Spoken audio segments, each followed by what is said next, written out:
जो आज हम सामाजिक विज्ञान का पाठ भाग एक है भाग एक सामाजिक और राजनीतिक विज्ञान का भाग एक है उसका भारतीय संविधान के बारे में हम पढ़ रहे थे। उसका भाग 3 हम आज पढ़ेंगे। उसमें पहला जो टॉपिक था उसमें वो था शक्तियों का बंटवारा। संविधान के अनुसार सरकार के 3 अंग होते हैं, विधायिका, कार्यपालिका और न्यायपालिका। विधायिका में हमारे निर्वाचित प्रतिनिधि होते हैं।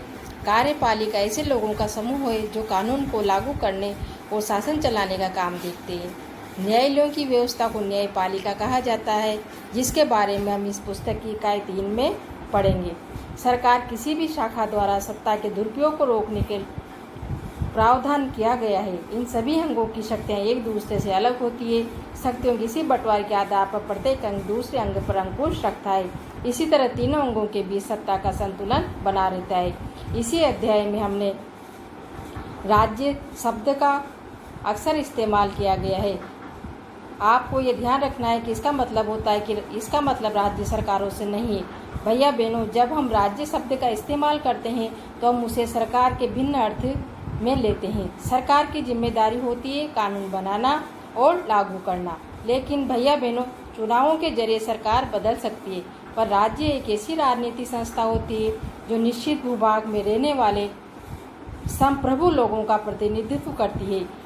भैया बहनों, हम इसी आधार पर भारतीय राज्य, नेपाली राज्य आदि की बात कर सकते हैं। भारतीय राज्य की एक लोकतांत्रिक सरकार या कार्यपालिका राज्य का एक हिस्सा होती है। राज्य का मतलब सरकार से कहीं ज़्यादा व्यापक होता है। उसे सरकार के स्थान पर इस्तेमाल नहीं किया जा सकता, जैसा कि आपको इस चित्र के माध्यम से बताया गया है। संविधान सभा के सदस्यों को भेद ताकि कहीं कार्यपालिका इतनी ताकतवर न हो जाए कि विधायिका के प्रति अपने दायित्वों को उपेक्षा ही करने लगे। इसी आशंका को ध्यान में रखते हुए सभा ने ऐसे कई प्रावधानों को संविधान में शामिल किया जिनके जरिए शासन की कार्यकारी शाखा द्वारा की जाने वाली कार्यवाही की सीमित और नियंत्रण किया जा सके। इसके आगे हम आज पढ़ेंगे कि भारतीय संविधान में उल्लेखित मौलिक अधिकारों के बारे में वर्णन किया गया है। उसमें कौन सा पहला मौलिक अधिकार है? समानता का अधिकार। कानून की नज़र में सभी लोग समान हैं, किंतु इसका ये मतलब नहीं कि सभी लोगों को देश का कानून बराबर सुरक्षा प्रदान करेगा। इस अधिकार में ये भी कहा गया है कि धर्म, जाति, लिंग के आधार पर किसी भी नागरिक के साथ भेदभाव नहीं किया जा सकता है। खेल के मैदान, होटल, दुकान इत्यादि सार्वजनिक स्थानों पर सभी को बराबर पहुंच का अधिकार होगा।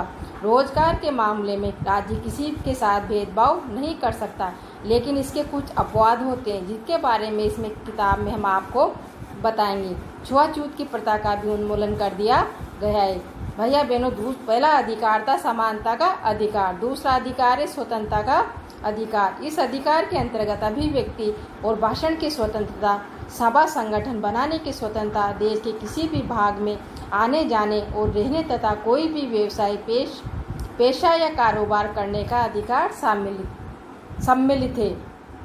तीसरा अधिकार है आपके शोषण के विरुद्ध अधिकार। संविधान में कहा गया है कि मानव व्यापार, जबरिया श्रम और 114 वर्ष से कम उम्र के बच्चों को मजदूरी पर रखना अपराध है।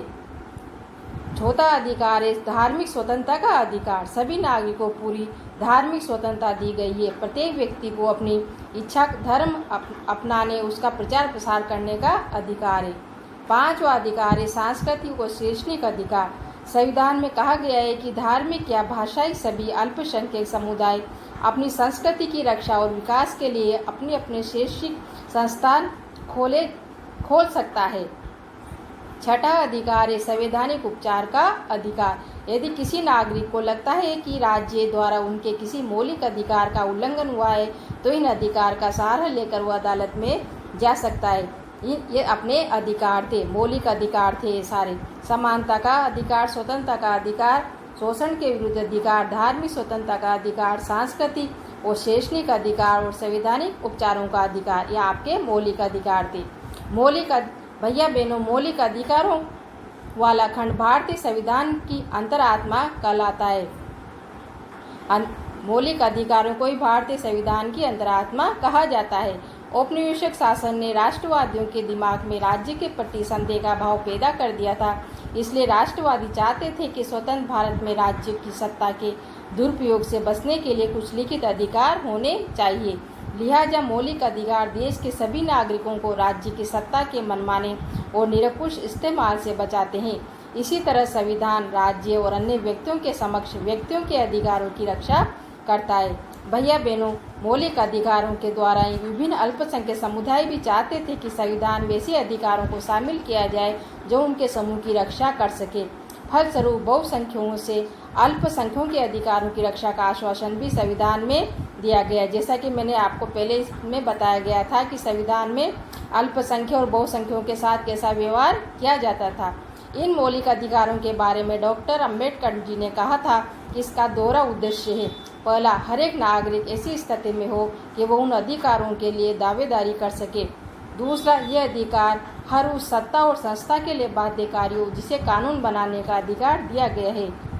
भैया बहनों, मौलिक अधिकारों के अलावा हमारे संविधान में खंड नीति निर्देशक तत्वों का भी उल्लेख है। संविधान सभा के सदस्यों ने यह खंड इसलिए जोड़ा था ताकि और ज़्यादा सामाजिक और आर्थिक सुधार लाया जा सके।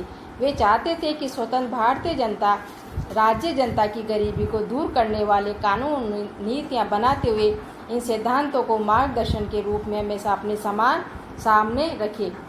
ये निम्नलिखित परिस्थितियों में के कौन से मौलिक अधिकारों का उल्लंघन हो रहा है। संविधान में मौलिक जो मूल कर्तव्यों का उल्लेख किया गया है।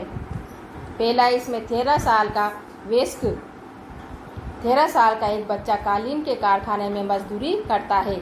यदि किसी राज्य का कोई नेता दूसरे राज्यों के लोगों से अपने राज्य में काम करने से रोकता है, यदि किसी जन समूह को राजस्थान में तेलुगु माध्यम का स्कूल खोलने की अनुमति नहीं दी जाती है, यदि सरकार सशस्त्र बलों में कार्यरत किसी अधिकारी को इसलिए पदोन्नति नहीं दे रही क्योंकि वह अधिकारी महिला है।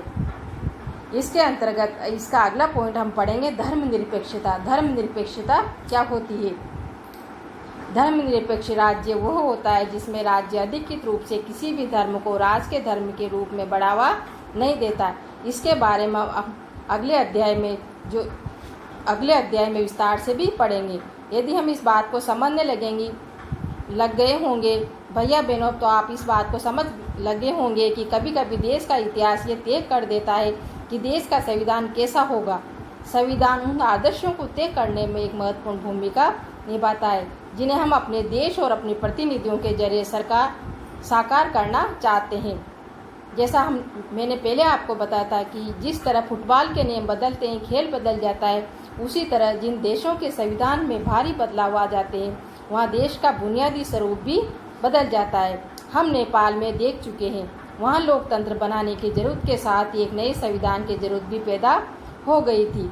ऊपर हमने भारतीय संविधान की जिन आयामों का जिक्र किया था वो कई बार जटिल दिखाई देते हैं, उन्हें समझने मुश्किल भी महसूस होती है, लेकिन हमने इस बारे में ज़्यादा जिक्र नहीं किया क्योंकि इस पुस्तक के काफ़ी अध्यायों में हम अगली कक्षा में भारतीय संविधानों के सभी पहलुओं पर लगातार सीखते आए हैं और ठोस रूप से इसका अर्थ जान पाएंगे। जो हमने इन 11 मौलिक कर्तव्य के बारे में हम इसमें पढ़ेंगे।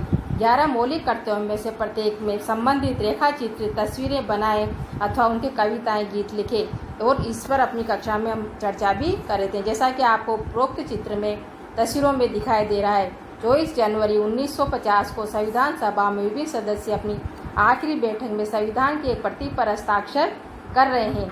सबसे ऊपर वाले चित्र में प्रधानमंत्री जवाहरलाल नेहरू दस्तखत कर रहे हैं और दूसरे चित्र में संविधान सभा के अध्यक्ष डॉक्टर राजेंद्र प्रसाद हैं। सबसे निचले चित्र में दाएं से बाएं क्रम में ये लोग दिखाई दे रहे हैं। श्री जयराम दौलत राम, खाद्य एवं कृषि मंत्री राजकुमारी अमृत कौर, स्वास्थ्य मंत्री डॉक्टर जान मथाई, वित्त मंत्री सरदार वल्लभ भाई पटेल, उप प्रधानमंत्री तथा उनके पीछे श्री जगजीवन राम श्रम मंत्री खड़े हैं।